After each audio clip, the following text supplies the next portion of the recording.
মুরব্বীদের সামনে বসিয়া আজকে যুবকরা সিগারেট টানে, আজকে মুরব্বীদের সামনে বসিয়া ছেলেরা যেই সমস্ত আচরণ করে, এর চেয়ে বড় বেয়াদবি হতে পারে না। দেখেন না, অনেক যুবকরা হাফ প্যান্ট প্যান্ট পরিয়া রাস্তায় বের হয়, এটা আদব বলা না, এটা একটা বেয়াদব। ওর আদব ঠিক নেই, ওর আদব ঠিক নেই।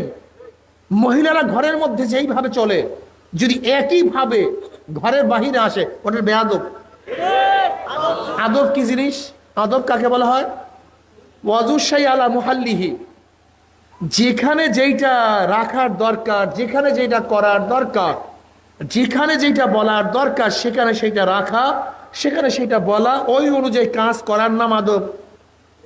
যেরকম বাবার সাথে কথা বলার পদ্ধতি এবং বন্ধুর সাথে কথা বলার পদ্ধতি এক না ভিন্ন? আচ্ছা, বন্ধুর সাথে যেইভাবে কথা বলেন, বাবার সাথে যদি একইভাবে কথা বলেন, এটা কি হবে? এইটার নাম বেয়াদবি। কথা ঠিকই হইছে, কিন্তু বেয়াদব। আপনার পদ্ধতি ঠিক হয় নাই, কথাটা বুঝতে পারিনি। মায়ের সাথে কথা বলার যেইভাবে প্রয়োজন, স্ত্রীর সাথে কি একই ভাবে কথা বলা প্রয়োজন? না, পার্থক্য আছে। কিন্তু আপনি স্ত্রীর সাথে যেভাবে কথা বলেন, মায়ের সাথে যদি একই ভাবে কথা বলেন, নিশ্চয়ই আপনি বেয়াদব। কথাটা বুঝতে পারেনি। আপনার বন্ধুর সাথে যেইভাবে কথা বলেন, উস্তাদের সাথে কি একইভাবে কথা বলবেন? বন্ধুর সাথে যে আচরণ করেন, উস্তাদের সাথে একই আচরণ করবেন? আপনি ঘরের মধ্যে যেইভাবে বসেন, মাজলিসে একইভাবে বসবেন? আপনি ঘরের মধ্যে যেইভাবে পোশাক পরেন, মাজলিসে বাহিরে একই পোশাক পরবেন না। দেখেন না, অনেক যুবকরা হাফ প্যান্ট প্যান্ট পরিয়া রাস্তায় বের হয়, এটা আদব বলা না, এটা একটা বেয়াদব। ওর আদব ঠিক নেই, ওর আদব ঠিক নেই। মহিলারা ঘরের মধ্যে যেইভাবে চলে, যদি একইভাবে ঘরের বাহিরে আসে, ওটা বেয়াদব। ওর আদব ঠিক নেই। এর জন্য আদব সবচেয়ে দামি, আদব সবচেয়ে দামি। আজকে বর্তমানে আদব নেই, সন্তানের মধ্যে আদব নেই, যুবকদের মধ্যে আদব নেই, মুরব্বীদের মধ্যে আদব নেই, মেয়েদের মধ্যে আদব নেই, ঘরের মধ্যে আদব নেই। আদব সবচেয়ে দামি, শিষ্টাচার। নবী আলাইহিস সালাতু ওয়াস সালামের ব্যাপারে আল্লাহ পাক কি বলেন? ইন্নাকা লাআলা খুলুকিন আযীম। নবীকে আল্লাহ পাক রব্বুল আলামিন সবচেয়ে সর্বশ্রেষ্ঠ আখলাক দিয়ে তিনি সৃষ্টি করেছেন। সর্বশ্রেষ্ঠ আখলাক, সর্বশ্রেষ্ঠ চরিত্র। আজকে আমার মধ্যে চরিত্র নাই, চরিত্র শিষ্টাচার বলতে কিচ্ছু নাই, সব দূর হয়ে গেছে। আজকে দেখা যায় মুরব্বীদেরকে ছোটরা সালাম দেয় না, উস্তাদকে ছাত্র সালাম দেয় না, না দেয় না।